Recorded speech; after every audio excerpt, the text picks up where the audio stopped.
Buenas noches, amigos, ¿qué tal? Un placer entrar a sus hogares. Hoy, en Pensando en Voz Alta, quiero hablarles de William Penn. William Penn fue el fundador de Pensilvania.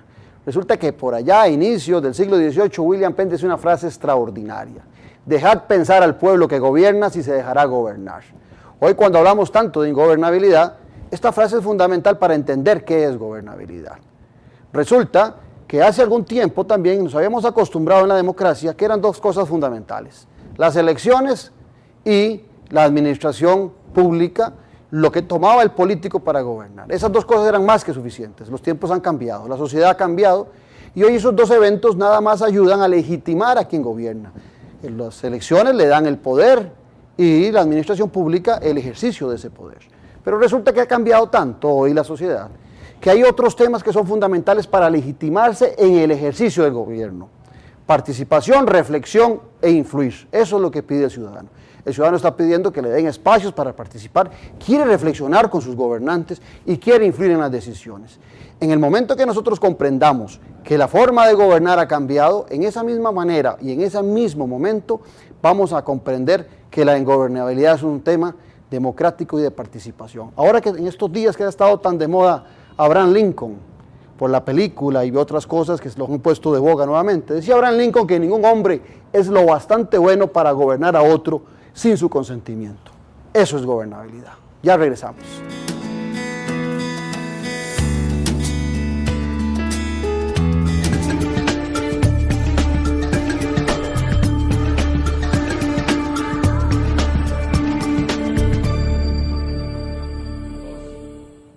¿Qué tal, amigos? Volvemos.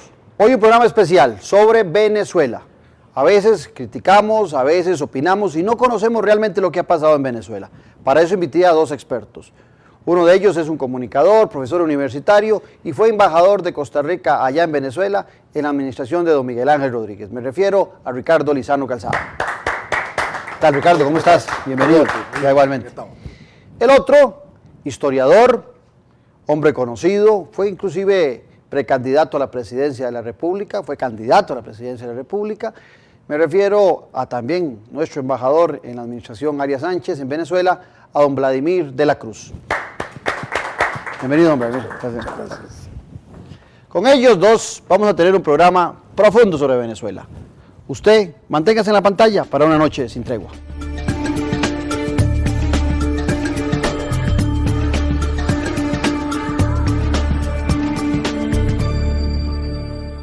Haga sus compras grandes en pagos pequeños. Este principio de año pague con sus BN tarjetas de crédito y cancele a 6 meses plazo, sin intereses. Utilícelas para viajar, vacacionar o pagar gastos escolares. Solo tiene que activar el número de autorización de su voucher al 401234, digitando los últimos 4 dígitos de su tarjeta y sus datos personales. Si aún no tiene su BN tarjeta de crédito, solicítela y disfrute de estos increíbles beneficios. Más información en Banco Nacional, más cerca de usted.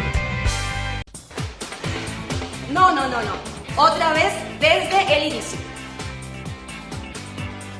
Como jurado en los concursos, siempre he sido profesional y objetiva. Y eso para algunos es ser demasiado estricta.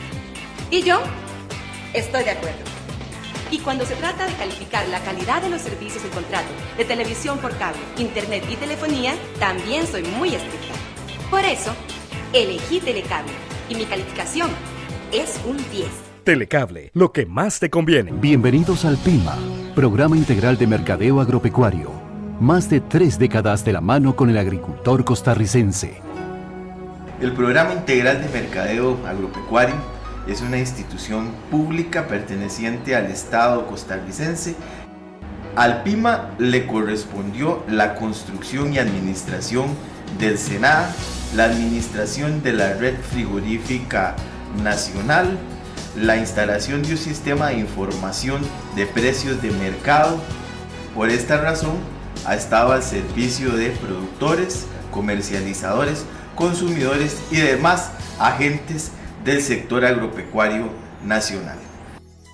Desde que el SENAA abrió sus puertas, se convirtió en el principal circuito comercial del país y centro de operación de los comercializadores mayoristas. PIMA, 33 años en el corazón del agro.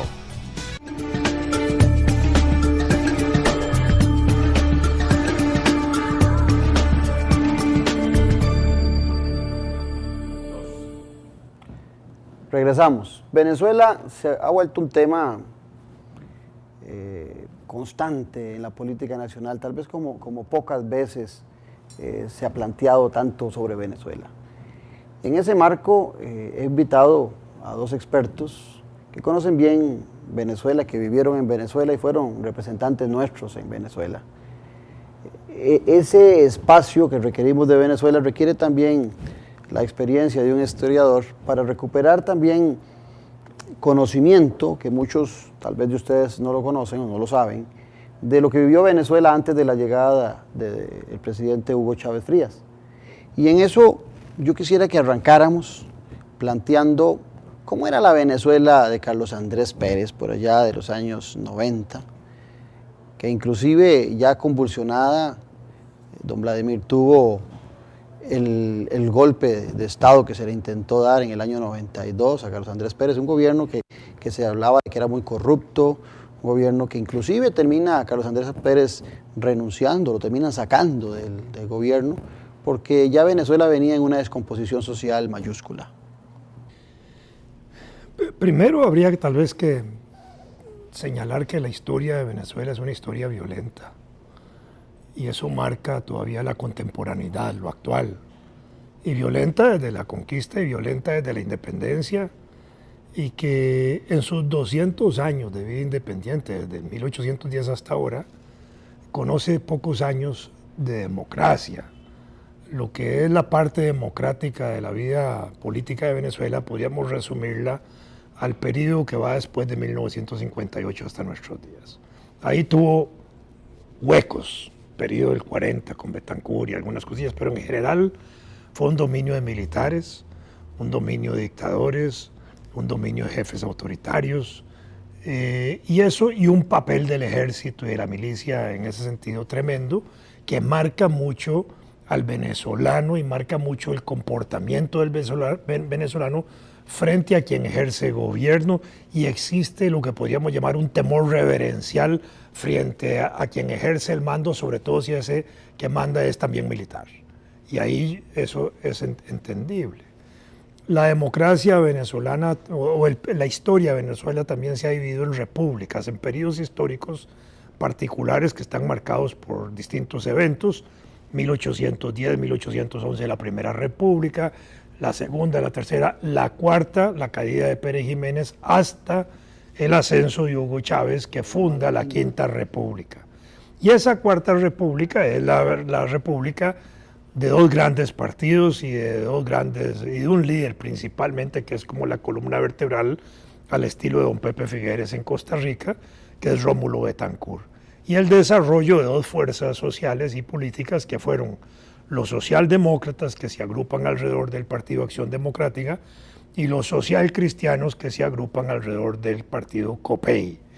Y esos dos partidos desarrollan la democracia en Venezuela, la democracia representativa después del 58, y les toca, digamos, distribuir parte de su riqueza y parte de las cosas. Y en época de Carlos Andrés incluso llegan a tener, en esa etapa final de los 80s, un auge extraordinario en economía que le permite a Carlos Andrés desarrollar un proyecto de becas para enviar estudiantes al extranjero, más de casi 8.000 estudiantes que salieron súper bien becados al extranjero a prepararse en todos los campos y desarrollar con eso una capacidad intelectual y profesional en Venezuela muy grande. Pero al mismo tiempo, todo ese boom venezolano generó una gran corrupción, y esa corrupción produjo aguas con el llamado Caracazo, que fue un levantamiento que se produjo en Caracas, y ahí fue como una advertencia de un malestar contra los dos partidos que venían gobernando Venezuela, y un intento de golpe de Estado, ¿verdad? Hubo dos intentos de golpe de Estado que lo impulsa un joven militar en ese momento, paracaidista, que se llamaba Hugo Chávez Frías, y que en el intento de golpe de Estado fue capturado y fue preso 2 años.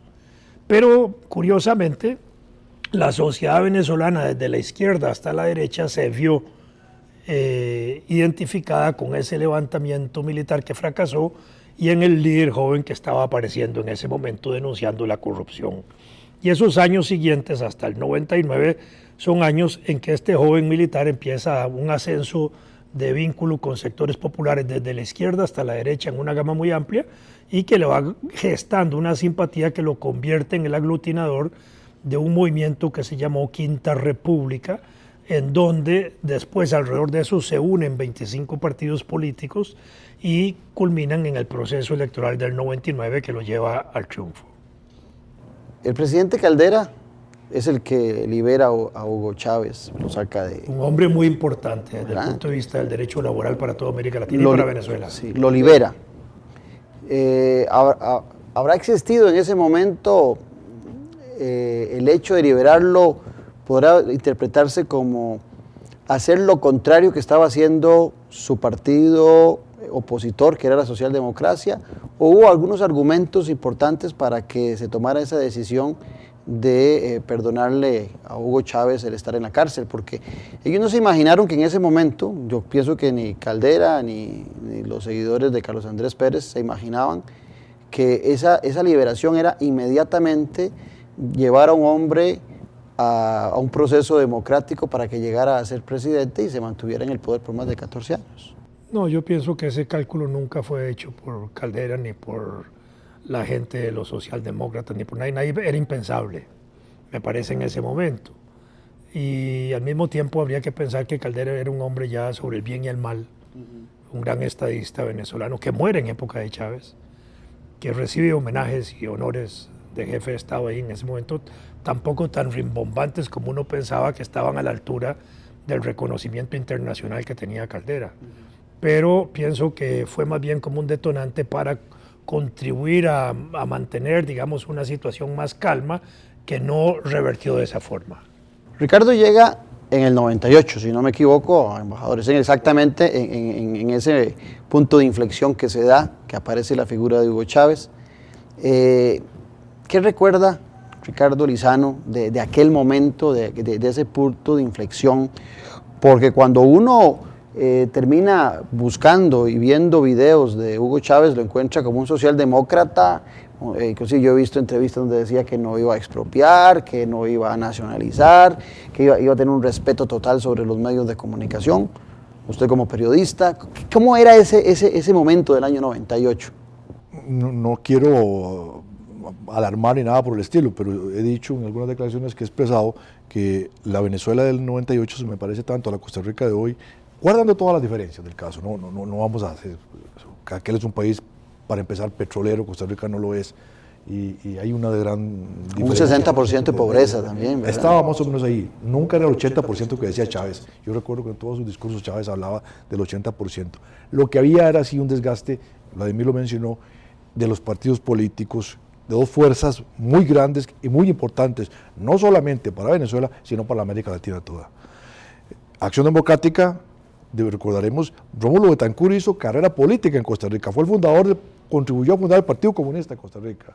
Hay una tesis famosa que se llama Betancourt en Costa Rica, y toda su beligerancia en Costa Rica después la traslada a Venezuela, pero para fundar Acción Democrática. De hecho, muchos han dicho que el carácter leninista que tuvo Acción Democrática fue importado de Costa Rica por Betancourt. En ese momento, ICOPEI, Partido Social Cristiano, cuyo máximo líder fue sin duda... Cuando usted llega de embajador, ¿ya ha terminado el periodo de Caldera? No, Caldera está ahí, pero está producto de una coalición de partidos que en Venezuela le llamaban el chiripero, que era Convergencia, se llamaba el partido, va a ser lo curioso, Convergencia, que era un desprendimiento de partidos de todo tipo había ahí, por eso le llamaban el chiripero, que en Venezuela que vale decir el cucarachero. Y entonces, el fundador de COPEI, prácticamente le dio un golpe de muerte a COPEI. Y entonces, bueno, había pues, un tipo que yo admiro mucho como Teodoro Pedcofe, ministro de Planificación, pero había otra serie de fuerzas ahí que hicieron de ese un gobierno muy débil, muy débil el gobierno de Caldera. Y aparte de eso, el barril de petróleo a $15. De hecho, una de las cosas primeras que hace Chávez, creo que con inteligencia, es empezar a meter miedo, a aligerar el ambiente internacional, y a los, cálculo que menos de un año, recuerdo que a mí el presidente Uribe me llamó en algún momento para que hablara con el gobierno, el barril ya estaba a $27. En eso los países petroleros han cogido cierta experiencia. Saben que estar asustando con guerras y con golpes, sube el precio. Claro, provoca una subida del precio del petróleo. Eso inmediatamente le permitió a Chávez tener un recurso financiero del que no gozaba el gobierno anterior. Pero además yo pienso que hay cierto aspecto emocional en el venezolano, había cierta identificación. Venezuela es un país de contrastes, ha dicho. Cuando uno examina ahora la realidad de Costa Rica actual, uno dice, pues sí, este también es un país de contrastes. Tampoco hemos sido nunca el país igualitario ese que hemos creído, pero ciertamente es un país de oportunidades. Venezuela es evidentemente muy grosera la separación social. Y creo que en alguna medida algunos sectores se encontraban identificados. Yo recuerdo, Chávez podía decir la cosa más incoherente que quisiera, y la gente lo aplaudía, la gente lo reía, la gente se identificaba con él.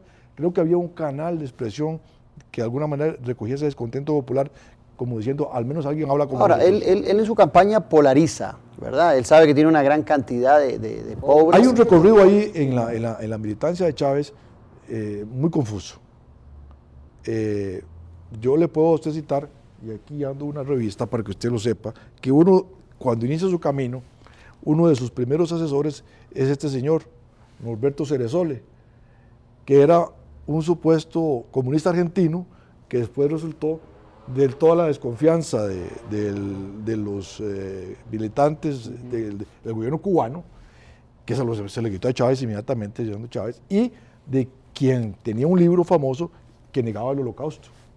Un tipo antisemita, pero furibundo. Decía que no, que así textualmente decía que nada más no eran 6 millones, que eran solo 400,000 los judíos que había matado Hitler. Bueno, y al final Chávez tiene amistad con el presidente de Irán, que pensaba algo parecido. Bueno, y vea usted, ese recorrido, Chávez, yo lo recuerdo alguna vez, yo he estado con él, en la persona, Vladimir debe haber estado también, así en el círculo de conversación como estamos ahora, es el tipo más agradable que hay. Tipo muy dicharachero, muy venezolano, muy cercano. Muy cercano. Y lo recuerdo diciendo en uno de esos larguísimos programas de 8 horas que hacía a los presidentes, diciendo, yo no soy comunista, señores, no se asusten, si yo fuera comunista se lo diría. Eso que mencionó antes Vladimir en el movimiento, en el partido que lo llevó al gobierno, se había aglutinado en una cosa que se llamó el Polo Patriótico, y ahí estaba no solamente el Movimiento Quinta República, que tenía esa extracción de algunos militares. Este hombre con quien estuvo Chávez al inicio fue con aquellos militares argentinos que llamaban los carapintadas, que no tenían nada de socialistas, al contrario, eran tipos de derecha. Y después, ese proceso creo que se intensifica conforme un sector de la izquierda se va metiendo más, Chávez se va radicalizando en su proceso, e indudablemente, y eso lo dice Rangel, José Vicente Rangel, tipo muy inteligente, muy culto, con el cual yo tuve contacto, del militante del Partido Socialista de MAS. En el libro de Enrique Krauss, que se llama El Poder y el Delirio, él lo dice allí, Chávez no era socialista, su preocupación social se intensifica más cuando se fortalecen los vínculos con Cuba. E indudablemente yo creo que después de la presencia, después de los acontecimientos del 2002, cuando se produjo lo que Chávez llamaba el golpe de Estado, y ahí jurídicamente hay un tema para debatir, los vínculos de Chávez con Cuba se intensifican, y creo que a partir de ahí es cuando se produce esa, digamos, cuando encuentra un norte que no tenía antes. Si uno ve la constitución que él aprueba, la que está sacando ahora, es una constitución muy avanzada desde el punto de vista democrático. Son casi 400 artículos, me parece que algunos muy adjetivados, pero es una constitución que nadie podría acusar de ser un instrumento totalitario. Más aún, contemplaba la no reelección, y él convocó al referendo y lo perdió. La gente votó en contra del referendo para cambiar la norma que prohibía la reelección. Ese referendo fue lo único que él perdió, pero lo perdió. Después lo convocó exclusivamente para eso, pero le puso reelección de alcaldes, gobernadores. No, eso fue muy interesante porque yo estaba allá.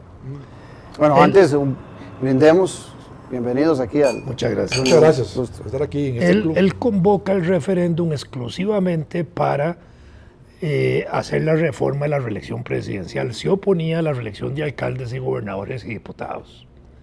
Y eso le provoca inmediatamente una reacción dentro de su propia gente y dentro de la oposición, obviamente. Y eso fue para un diciembre, 2008, me parece, 2009, 2009, bueno, no importa. Y en ese momento él se da cuenta, probablemente por encuestas, y la oposición empieza a hacer una campaña furiosa para la no reelección de Chávez, ¿verdad?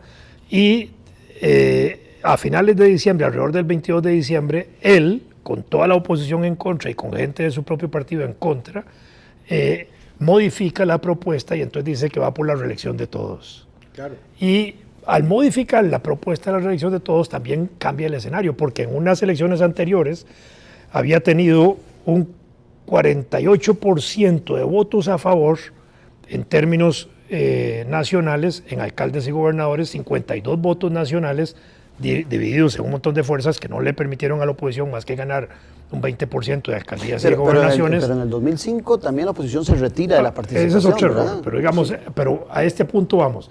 Entonces, cuando él convoca el referéndum para ir ahora sí, a la reelección de todos, él levanta el porcentaje del 52 al 55%. Eso significaba que la oposición a escondidas también votaron a favor de la reelección, cuando, digamos, en general debieron haber impulsado la reelección de todos, haber enfrentado a Chávez en ese punto, y entonces Chávez ahí les da un garrotazo bien pegado. Ahora, Ricardo. Ellos sabían nada más que el gobierno se acababa en el 2012. Chávez, recuerde que llega en el 99, perdón, modifica la Constitución, que hay un problema jurídico ahí porque no había. En la Constitución nuestra, en el 296, está previsto cuál es el mecanismo de reforma. Esa Constitución de Venezuela no lo tenía. Entonces Chávez emitió un decreto y decidió convocar a un constituyente y la Corte no le queda más que ratificarlo porque el respaldo popular que tenía el hombre era abrumador en ese momento. Y después de eso, entonces él tiene que relegitimarse y participa en elecciones contra un viejo compañero de armas, que fue Francisco Arias Calderón. Arias Cárdenas, perdón. Y después... que estuvo 2 años preso, igual que él. Sí, también. Poco ahí tenía que ver lo que mencionaste vos antes, Claudio, con el indulto. Pienso que un poco el presidente Caldera en esto operó de manera tal que era muy difícil para un presidente democrático decir que tenía un tipo encarcelado porque había hecho una sublevación. Cuando Chávez dio el golpe, que dicho sea de paso, él no era el principal militar de ese golpe. Ahí, bueno, la dice el historiador, que la autoridad, pero también existen los accidentes en la historia, ¿verdad? A Chávez le pusieron el micrófono a las 2 de la mañana, o 1 a 2 de la mañana, para que le dijera a los restos sublevados que la cosa había fracasado. Fueron los 15 minutos de fama de su vida. El por ahora famoso, que él dijo, yo asumo la responsabilidad, hemos fracasado por ahora. Eso lo saltó al escenario público y entonces hubo una cara visible, de manera tal, de ese golpe, de ese intento de golpe, de manera tal que era muy difícil para un presidente, un régimen democrático, tener a un tipo que estaba luchando porque ciertamente había niveles de corrupción muy altos. Pero en ese mismo marco, porque a veces uno oye con algún grado de ignorancia a muchos hacer comentarios de por qué Hugo Chávez llega y lo plantean como un dictador. Uno podría decir que es una dictadura en democracia, una frase que da mucha vuelta ahí, pero pudiera ser que se aplique para don Hugo Chávez eso, dictadura en democracia. Pero es evidente que en esos años 90 y antes de los años 90, Venezuela ha pasado un proceso en donde aumentó su población de pobres de un 30 a un 60 y resto por ciento, de una forma impresionante para allá de los años 86, 87. Y cuando aparece Hugo Chávez en el escenario, él tiene un escenario que él no polarizó, lo polarizaron los gobernantes anteriores. Él estratégicamente entra en el 98 con un discurso que a mí personalmente me parecía soez, a veces vulgar, pero que tenía toda una estrategia, porque cuando uno estudia sobre Hugo Chávez se da cuenta que no solo era ingeniero en milicia, sino que era periodista y había estudiado ciencias políticas sin haber presentado su tesis, pero, o sea, era un tipo que se había preparado. Lo soez que era muchas veces en sus planteamientos, no era un contraste con lo que realmente él se había preparado. Planteo esto porque entonces la sociedad está madura en Venezuela para que aparezca alguien generando un discurso populista, masivo, de gente que ha estado abandonada por partidos que yo le he dicho en son de broma y en serio. Venezuela muy preocupada por el whisky barato, por los automóviles últimos modelos y por los silicones para las Miss Universo y totalmente desubicado de esa gran cantidad de gente que empieza a encontrar en alguien que aparece una esperanza, que a muchos después no les gusta en América Latina y que a grupos de centro izquierda o centro derecha lo encuentran recalcitrante, eso es otro tema. Pero era ese el escenario. Recuérdese que esos son los momentos, para el 90, llevamos una década de aplicación de los programas de ajuste estructural. Justamente el Caracazo, que se llamó, tuvo que ver con un incremento del precio de la gasolina que no era tan extraordinario, ¿verdad? Pero por eso es que el gobierno ahora se niega a hacerlo, porque eso tuvo un simbolismo en Venezuela, ¿verdad? Que fue cuando el gobierno de Carlos Andrés Pérez decide tomar la ruta que era la época en la cual estábamos digamos, bajo la influencia en Estados Unidos del reaganismo, y entonces eran los programas de ajuste estructural. En ese momento la Venezuela era la Venezuela del precio del petróleo a $40, era la Venezuela que se le decían la Venezuela Saudita.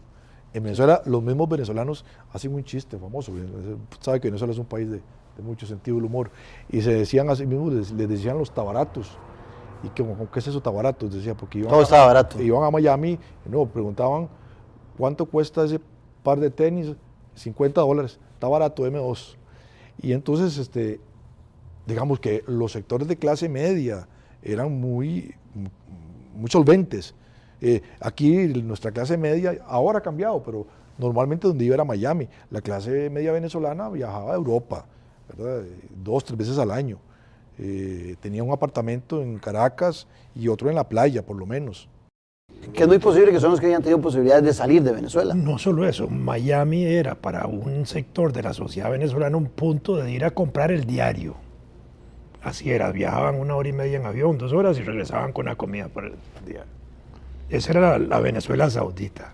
Ahora, en el 2002, porque no todo fue un lecho de rosas, para Hugo Chávez tuvo un movimiento fuerte, hubo un paro de 62 días, si no mal recuerdo, donde lo quisieron sacar. Antes de eso se produjo en abril, yo estaba aquí,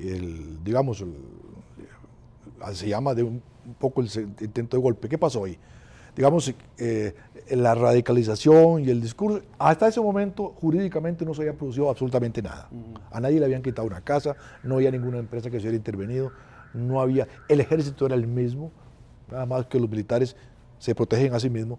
Siempre he dicho que los militares de alguna manera son políticos uniformados, y entonces se protegen a sí mismos. Toda la cúpula militar de ese momento sacó, recuerdo, yo estaba ya en algún momento, una declaración de solidaridad con el presidente Chávez, lo cual causó un escozor en la sociedad venezolana, porque decían, ¿cómo es esto que la Fuerza Armada solidarizándose con un político? Eso no tiene que pasar.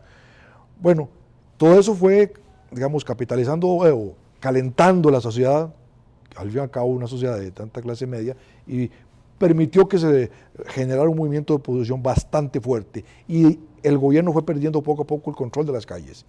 Y recuerdo un editorial de Teodoro Pascual que dijo, lo que pasó fue que Hugo Chávez perdió el dominio de las calles y la oposición se lo ganó, se lo arrebató, hasta que vino el 2002, y más que el movimiento de masa, la torpeza con la que se actuó después, cuando según me cuenta, tengo que mencionarlo, yo fui quien dio asilo a don Carlos Ortega, un dirigente sindical, por instrucción de don Abel Pacheco, que nunca me llamó para eso, y que como me premió don Abel fue después quitándome el puesto, ¿verdad? Dichosamente fue para que después llegara gente como Vladimir. Eso es reclamo público, eso. Sí, aprovechar para hacérselo una vez al señor. En ese momento, según me contó a mí Carlos Ortega, iba pasando el señor Ortega, iba para la casa, el Carmona, que es el presidente, como decir aquí, la UCAEP, iba para la casa, y a las 2 de la mañana le dije, bueno, Chávez efectivamente había renunciado. Parece que los militares le habían puesto una pistola enfrente y lo hicieron renunciar, pero el hombre efectivamente renunció. Ahí es cuando asume Diosdado. No. En esa ocasión. No, Diosdado lucha para que retornen para que retorne. Es a Chávez. Cuando el señor Carmona se autojuramenta él solo. Y claro, a partir de ahí, yo recuerdo, por ejemplo, se lo puedo citar aquí, yo estaba aquí, fue muy angustiante porque tenía mi familia allá, se hablaba, hubo muertos, se acuerdan de la manifestación, y se hablaba de un escenario muy violento que podía sobrevenir, y a mí el presidente Miguel Ángel Rodríguez, había aquí una reunión De la OEA. Precisamente. El presidente de Salvador estaba muy efusivo, tratando que se reconociera el gobierno, y a mí el presidente Rodríguez me dice, yo lo siento mucho, me dice, usted va a ver cómo saca a su familia, pero usted no regresa, yo no voy a reconocer ese gobierno. No solo eso, sino que Chávez estaba en oposición a la Carta Democrática de la OEA que se acaba de aprobar en ese momento. Y es la Carta Democrática de la OEA la que sostiene a Chávez. Y eso por defensa de Miguel Ángel Rodríguez. Ciertamente. Ahí yo solo puedo decir así textualmente, en el Hotel Herradura, ya como a las 6 de la tarde, el presidente me dice, lo siento mucho, me dice, pero que le voy a confesar que de alguna manera no incomodarme, porque eran mi familia y mis 2 hijos los que estaban allá. Pero de ahí, son las realidades del poder político, ¿verdad? Yo no voy a reconocer ese gobierno, y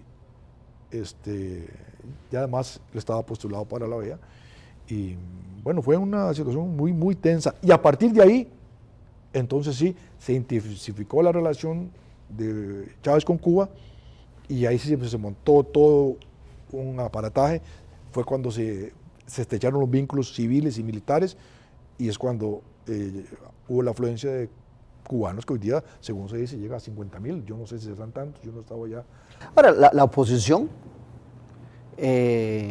dividida comete torpezas enormes, como fue no participar en la elección parlamentaria para el 2005.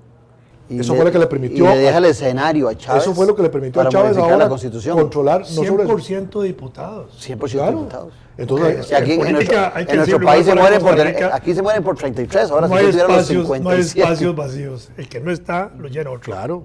Y si no estaba la oposición, lo llenó todo Chávez. Eso le permitió, por ejemplo, que cuando sí participaron en elecciones, se habían modificado la geografía electoral.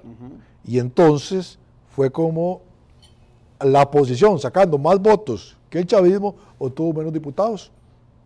Entonces, la oposición sacó como el 56% de la votación nacional, pero si en ese periodo, en ese gobierno, en esa Asamblea Nacional, en la que no había representación de la oposición, se modificó la geografía electoral. Y entonces, ¿qué pasó? Se le dio más representación. Se quedó ajustado. Se le dio más representación a aquellas zonas en las que el chavismo era dominante. ¿No?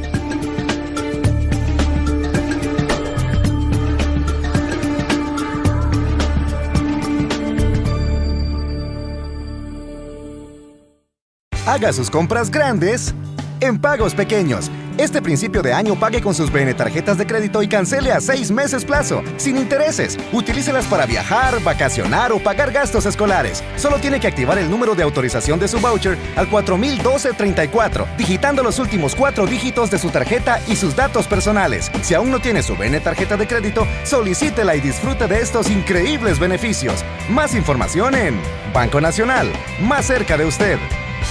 Bienvenidos al PIMA, Programa Integral de Mercadeo Agropecuario. Más de 3 décadas de la mano con el agricultor costarricense. El Programa Integral de Mercadeo Agropecuario es una institución pública perteneciente al Estado costarricense. Al PIMA le correspondió la construcción y administración del SENAA, la administración de la Red Frigorífica Nacional, la instalación de un sistema de información de precios de mercado. Por esta razón, ha estado al servicio de productores, comercializadores, consumidores y demás agentes del sector agropecuario nacional.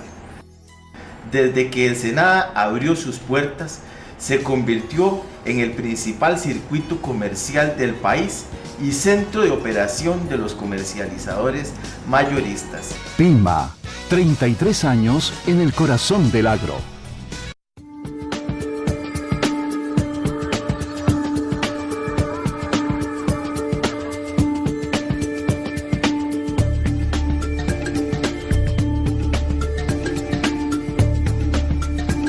Vladimir, ¿cuándo estamos hablando del escenario interno de Venezuela, pero de repente Chávez se transforma en la punta de lanza de los movimientos de izquierda de América Latina?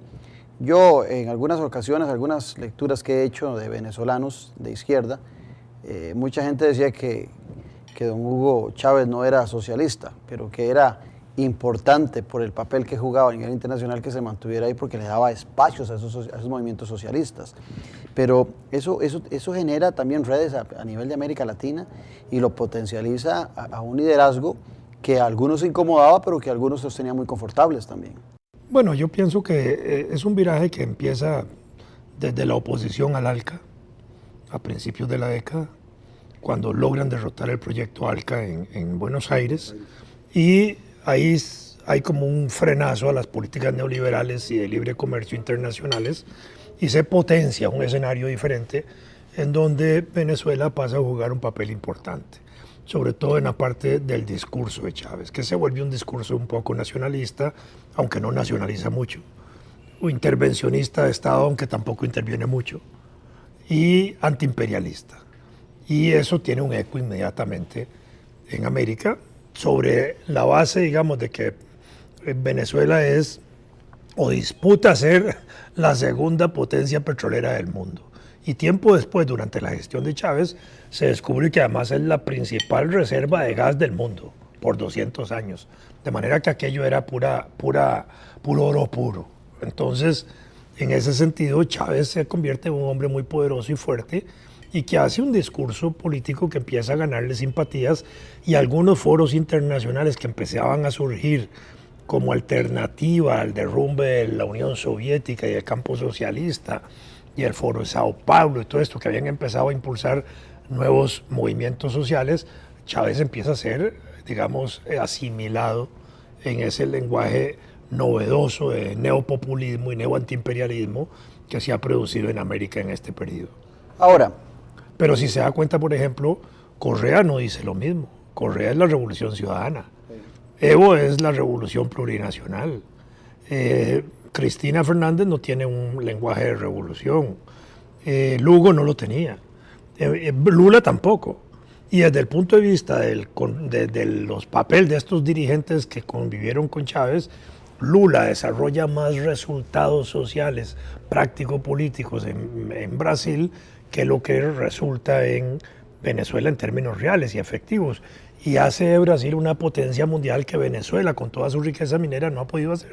A ese tema al que quería llegar, porque resulta que pareciera que Venezuela va a seguir manteniendo todas esas reservas petroleras y de gas, eso no hay ninguna duda. Pero también es claro que Maduro no tiene las habilidades políticas, ni siquiera el histrionismo que tiene, que tenía don Hugo Chávez. Pareciera que Correa, que es un tipo preparado, inteligente, con un buen discurso, pero no tiene la fuerza económica que sí tenía Venezuela. Entonces a mí me da la impresión de que ese liderazgo que ya venía compartiendo lo va a asumir Brasil. ¿Será así? ¿O Dilma Rousseff tendrá No, a mi modo de ver, digamos, el liderazgo político, digamos, antiimperialista, ese modelo que se desarrolló en Sudamérica, me parece que es Correa el que más lo va a desarrollar. Primero por su formación académica, sociólogo de Flaxo, su discurso, él sí habla a veces del socialismo siglo XXI, que lo desarrolla Chávez también y Venezuela, pero me parece que es el único que de sus gobernantes es el que lo plantea, y el que tiene eso tal vez como un parámetro. Pero siento que no tiene la fuerza nacional como país para, digamos, desarrollarlo más regionalmente. Yo creo que esa idea va a quedar como un problema teórico todavía. Tiene petróleo, pero no tiene tanto. A eso iba. Tiene petróleo, pero no tiene tanto. Porque el petróleo fue fundamental en ese liderazgo de Venezuela, con países muy eso que se dice vulgarmente, muy necesitados, de la diplomacia. Chequera, mata galán. Exactamente. Dicho sea paso, el primer dicho que yo... Ahí sería Petrochequera, mata galán. Adversarios, por lo menos. De hecho, los países del Caribe, pues son países que tienen una subordinación a Venezuela, no, tal vez es una mala palabra, no subordinación, pero sí una coincidencia política, porque hay por una cuestión geopolítica, pero mucho por el petróleo también. Yo creo que ahí más bien ideológicamente había mucha cercanía con un gobierno, el gobierno de Nicaragua. Yo recuerdo haber visto a Daniel Ortega cuando Chávez, como los meses, hay un acto en el círculo militar, los próceres, el famoso desfile del 5 de julio, que es un desfile que dura 5 horas y uno tiene que estar sentado allí, el sol tremendo. Y ahí estaba Daniel Ortega Y recuerdo buscándolo y le dio poca importancia a Chávez, realmente a Daniel Ortega. Sí. Poco a poco, sectores de la izquierda se fueron sumando conforme Cuba se fue acercando a ese gobierno.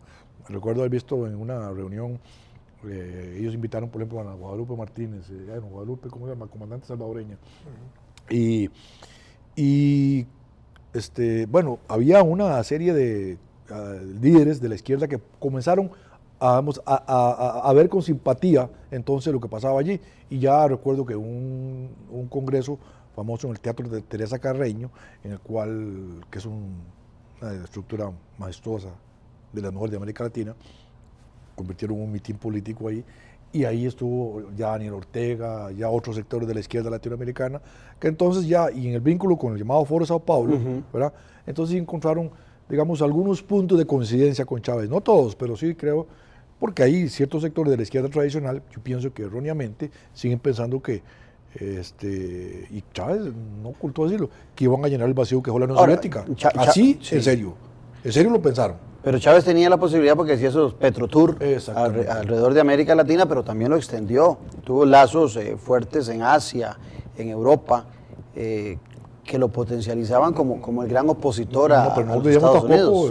Que la deuda más grande que tiene hoy día el gobierno de Venezuela es con China, ¿verdad? Negocios con Rusia sí, para eso que le vende armamento, pero la deuda más grande hoy día de Venezuela es con China. Bueno, eso es otra cosa, que dicen que no es sostenible esa economía tanto así que venezolana.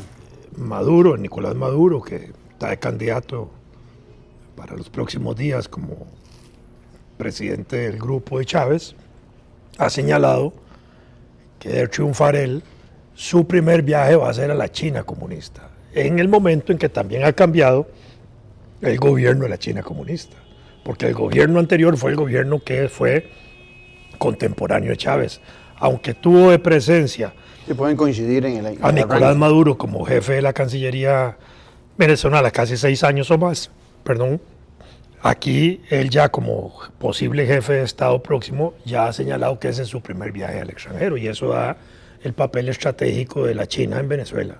Ahora, pero la posición de China siempre ha sido muy neutral a nivel internacional, no toma posiciones claras, trata de mantenerse en el centro siempre. Su apertura económica, sí, eso es otro tema, ¿verdad? Es una persona que un híbrido ahí entre... que nosotros tres admiramos mucho, que lo conocimos, que murió infortunadamente hace 2 años, 1 año y pico, fue Rodolfo Cerdas. Solía contar una anécdota del abate Godot, que nunca he averiguado dónde era, imagino que Francia, que en una Semana Santa, con mucha hambre, solo tenía un pollo para comer. Y entonces dijo, en el nombre del Padre y el Hijo te bautizo pez, y se lo comió, ¿verdad? En una Semana Santa. En una Semana Santa, ¿verdad? Sí, y entonces lo que nos decía Rodolfo, enseñando, era que lo podían haber bautizado pez, pero el pollo seguía siendo pollo. Bueno, yo creo que la China se llamará China comunista, República Popular China, socialismo, pero eso que hay ahí, uno en la práctica, ¿cómo hace para discernir qué diferencia hay entre la Rolls Royce allí y la Rolls Royce de Londres? Bueno, ese es el gobierno con el cual América Latina, no es el gobierno con el cual don Oscar Arias intensificó relaciones de Costa Rica, no es el gobierno que nos dio el Estadio Nacional, donde se acaban de hacer hace 2 semanas los Juegos Olímpicos, los Juegos Centroamericanos. No, y el impacto de la relación económica con China hace que la relación de dependencia con Estados Unidos en términos de comercio exterior baje del 50 y pico % al 38%. Ese es el papel de la China en Costa Rica. Ahora veamos en Venezuela, eso es...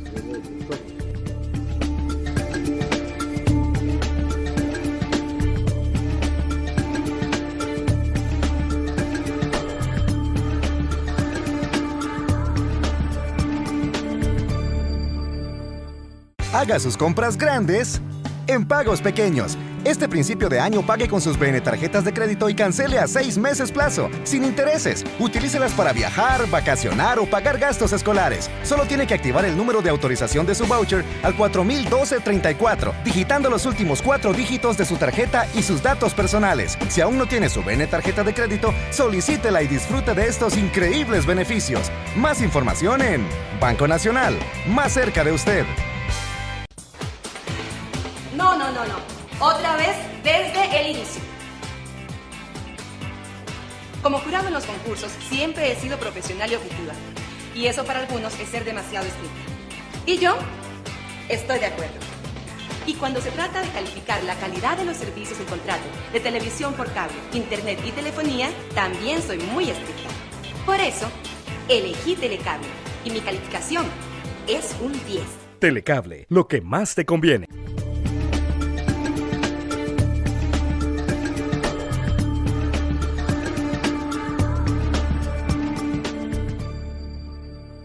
Ahora, Vladimir tocaba el tema de las elecciones.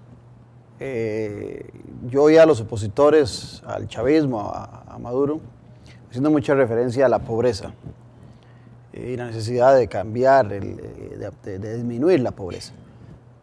Los pobres no fueron inventados por el chavismo, ya estaban ahí cuando Chávez llega, más bien logra disminuirlos en alguna cantidad.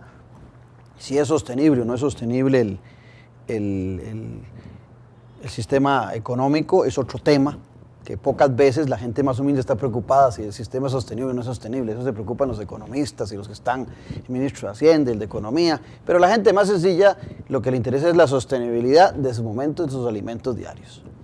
¿Cómo ve Vladimir el escenario para estas elecciones que son muy cortas? Estamos aquí a 15 días de que se den. Y que uno pareciera como que el escenario está casi que decidido. Yo pienso que, digamos, desde el punto de vista de esos pobres, hay que reconocerle a Chávez que los hace actores visibles. Y la oposición también lo reconoce. Ya no se puede hacer política en Venezuela si no se toma en cuenta esos sectores que antes habían sido marginados y excluidos totalmente. Eso ya es una realidad. Y la propuesta de Maduro, en primer lugar, es una propuesta que dice que continúa con el programa ofrecido por Chávez el 7 de octubre. Va al mismo programa de gobierno, con lo cual trata de vincular la continuidad emocional de Chávez, postulándolo a él como un posible candidato, y de los ciudadanos venezolanos que se identifican con Chávez, que emocionalmente también encuentran en eso un vínculo. Y entonces ahí va. Sin embargo, me parece que hace unos días Maduro hizo un planteamiento que, a diferencia de Chávez, digamos, lo concretó en 4 o 5 ejes que son como los principales problemas de Venezuela. La seguridad, la vivienda, habló del problema de tránsito y otras cosas, y en general citó 4 o 5 problemas que son como muy medulares de la vida cotidiana, sobre los que venía insistiendo el candidato opositor Enrique Capriles, y eso ya marcó, me pareció, una diferencia ligera, aunque no la desarrolla, nada más dice que van a ser sus preocupaciones en caso de gobernar. Capriles obviamente sigue hablando de su proyecto, que no ha variado tampoco el 7 de octubre ahora, que es obviamente en esa misma dirección. Y yo creo que ahí es donde está planteado el escenario político electoral. Creo que sí, es evidente que Maduro lleva ventajas, primero institucionales, las que le permite la práctica venezolana de gobierno aprovechar todos los medios de comunicación, hacer las cadenas cuando quiere, cadenas de radio y televisión, por el tiempo que quiera y a la hora que quiera.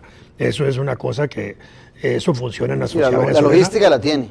Esa parte la tiene. Tiene la parte emocional de Chávez, su muerte, el haber sido él el ungido en vida de Chávez de haber propuesto que fuera de boca de Maduro, Chávez el que eventualmente pudiera ser el candidato. Creo que esos son elementos importantes y que durante este mes, al margen de que, digamos, la vela pública del cadáver ya no se puede hacer, porque no se puede mantener un cuerpo en descomposición, y entonces alrededor de eso, que iba a ser, digamos, un show de mes y medio alrededor del proceso electoral, eso ya no se puede hacer. Probablemente lo que ha surgido en Venezuela es una práctica de actos públicos en toda la Venezuela alrededor de la memoria, la obra, etcétera, esto, y eso sigue funcionando. Y Capriles comete el error político de acentuar eso cuando le pide a Maduro que ya no insista más en la muerte, que deje al muerto tranquilo. No, tal vez creo que la parte un poco más cuestionable es cuando puso en duda la fecha de la muerte, y eso creo que lo ha aprovechado el chavismo desde el punto de vista emocional. Hay una cosa que no hemos mencionado y que yo coincido con Vladimir en todos esos factores que, digamos, le dan ventajas que en la encuesta de hace 2 semanas, en la primera que salió, le daba a Maduro 14 puntos y medios de ventaja. Es una empresa que se llama Data Analysis, que es muy prestigiosa allá en Venezuela. Seria. Muy seria. Y es que el gobierno y eso lo hizo Chávez, utilizó eso que la izquierda en los años 70 llamaba asistencialismo, ¿verdad? Y si usted no tiene nada y llega alguien con un diario, ya tiene algún elemento. Es lo que hemos visto aquí en algunas campañas políticas, ¿verdad? De alguna clientelismo, forma. clientelismo político. Piense nada más que el año pasado, el año electoral, Chávez anunció un 40% de salarios en enero, aplicable una primera parte el 1 de mayo, Día Internacional del Trabajo, y una segunda parte fue aplicada en septiembre, un mes antes de las elecciones. Bueno, y ahora oí también a Capriles proponiendo un 40% de aumento salarial, o sea, ya está también en el mismo escenario de quién, como que fuese una subasta, quién da más. Lo ha hecho en relación a la devaluación de casi el 30% que hubo. Allá hay un efecto para contrarrestar la dificultad del salario y el poder adquisitivo. Yo creo que esa fue una medida de ese tipo. Pero eso ¿por qué es posible? Porque la renta petrolera permite que el presidente pueda hacer eso. Porque el excedente de la renta petrolera, vamos a decirlo de esta manera, el presupuesto de Venezuela se calcula con precios de barril de petróleo. Si el barril está a $80 y el petróleo llega a 180 o a 150, en mi época que yo estuve embajador llegó a 152 y el presupuesto estaba a 40. Entonces la diferencia, que es abismal, son 3 presupuestos de Venezuela, entonces eso lo administra casi discretamente, por supuesto bajo controles constitucionales y legales del presidente de la República. Y de ahí puede hacer ese tipo de situaciones y resolverlas. Eso es lo que le da capacidad. Capriles sabe que eso lo puede hacer él también. Claro, en ese sentido hay que hacer una salvedad. Cuando el presidente Chávez era presidente, de ahí había lo que yo dije en otro programa que estuvimos Vladimir y yo, hay un gobierno semiautoritario, yo no diría dictatorial, pero sí semiautoritario, ante el cual se doblegaba cualquier poder, incluido el poder constitucional. Y entonces, PDVSA todo el tiempo fue, digamos, como, poniéndolo en términos costarricenses, una especie de ICE. Y había cierta meritocracia allí que incluso desde posiciones militares o de la derecha algunos cuestionaban, porque decían que era un Estado dentro de otro Estado, digamos. Pero había una eficiencia muy grande, una capa de sectores medios muy importante, profesionales muy capacitados, que de hecho la primera insubordinación que hubo en el gobierno de Chávez fue cuando él nos designó como presidente ejecutivo de PDVSA a Gastón Parra, que era un dirigente de la izquierda tradicional venezolana. Un economista muy destacado que después llegó a ser miembro del Banco Central. Bastante cercano. Pero para los sectores de oposición era una politización, porque era una persona que ese fue uno de los errores, ¿verdad? Y es cuando Chávez, entonces viene el paro de PDVSA, el primer paro, y despide a varios dirigentes, algunos de los cuales yo conocí, algunos casados con costarricenses, uno de ellos con una hija de un viejo costarricense llamado, que le decían aquí, don Alejandro Pajarito Aguilar, le decían, mariachi viejo, a Anabel Aguilar, una poeta muy importante. Y le fue despedido, y fueron muchos dirigentes de PDVSA los despedidos, que había tenido mucho tiempo. PDVSA es una empresa que además de petróleo, después la subdividieron en varias empresas, una que se llama Palmaven, otra se llamaba, diferentes actividades, ahora, porque como dicen en Venezuela, el petróleo va para todo. Ahora, el pobre en Venezuela, esas capas más humildes, están empoderadas también, no solamente han recibido recursos del Estado de la forma que sea, pero los ha ido recibiendo, sino que además de eso también tienen participación, ¿verdad? Entonces están empoderados. Alguna gente dice que no es que hay más pobres ahora en Venezuela, sino que ahora se ven porque participan y están activamente en el ejercicio de la función pública y participando en las decisiones del país. Entonces, para ir concluyendo, el escenario pareciera que está prácticamente, oyéndolos a ustedes como expertos venezolanos, bueno, venezolanos entre comillas, de que el escenario prácticamente está decidido. ¿Qué podríamos esperar para concluir nosotros desde esta otra parte del continente, en América Central y sobre todo en el caso de Costa Rica? Usted que estuvo al final de la administración Arias ahí, ¿puede cambiar en algo la percepción del costarricense hacia Venezuela? No, yo pienso que la situación de Costa Rica no va a cambiar porque lo que nos regula con Venezuela hoy es el Pacto de San José. Y aún cuando intentamos ingresar a Petrocaribe y estuvimos a punto de ingresar, faltan firmas de presidentes, ese tratado no se ha firmado y en consecuencia no tenemos los beneficios que podría darnos Petrocaribe. No creo que Maduro lo vaya a impulsar, salvo que él considerara en algún momento que la incorporación de Costa Rica podría ser un elemento importante en la nueva situación fuera de Chávez, con un civil al frente y no con un militar al frente del gobierno venezolano, y que eso podría ser. E incluso la visita que hace doña Laura Chinchilla a Venezuela con motivo del fallecimiento del presidente Chávez y que la incorporan en la primera delegación que hace guardia y honor, les rompe el protocolo venezolano. Primero, porque no se, bueno, que se sigue un orden alfabético de colocación. En este caso, hicieron una mezcla y metieron a Raúl Castro de Cuba, que está a la parte de Costa Rica, pero meten a Daniel Ortega, meten a Evo Morales, que está cerca por la C y la B, pero meten un montón de personajes de izquierda y ahí aparece Laura Chinchilla. Y yo creo que ese fue un resaltamiento muy curioso de la Cancillería venezolana, porque eso no fue gratuito, ni fue que Laura Chinchilla se metió ahí porque quiso, porque ahí van colocados. Sí, lo van colocando. Y yo creo que ese fue un escenario diferente. Yo creo que eso habrá que interpretarlo en algún momento. Nada más, yo creo que la ruta ideológica yo creo que está trazada y de alguna manera coincide con lo que algunos han llamado un eje dominante, fundamentalmente La Habana, Caracas, Managua. Digamos que lo elemental de esa ruta. El acento, sin embargo, en uno u otro tema dependerá mucho, como bien lo señala Vladimir, de algunos aspectos del liderazgo Maduro, y en el aspecto del liderazgo habrá que ver hasta dónde puede llegar Maduro. Yo tengo mis dudas en cuanto a su capacidad de reemplazar a Hugo Chávez, ¿verdad? Creo que es evidente que no va a poder hacerlo, desde el punto de vista de la formalidad, de la incontinencia verbal que tenía el presidente Chávez. Pero pudiera ser que en esto, en política, yo no me atrevo a hacer... Hasta el 14 de abril está planteado el escenario para Maduro. Pero en la Venezuela de Chávez, el presidente es verdaderamente vertical en sus decisiones y verdaderamente vertical en el nombramientos.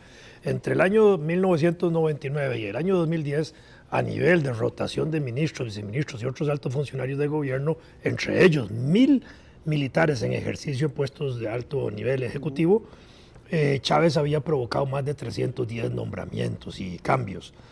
Maduro es uno de los que duran 6 años continuo, pero cuando ya Maduro asume el gobierno, en ese momento él va a tener que hacer lo mismo.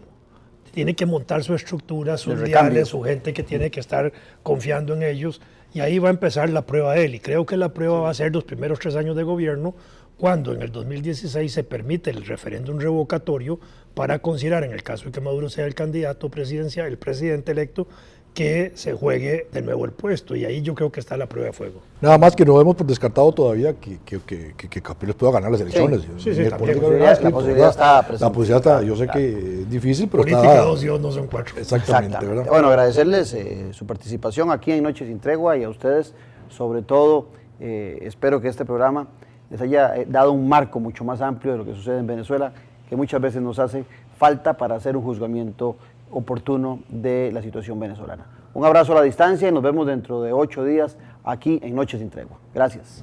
Muchas gracias. Muchas gracias.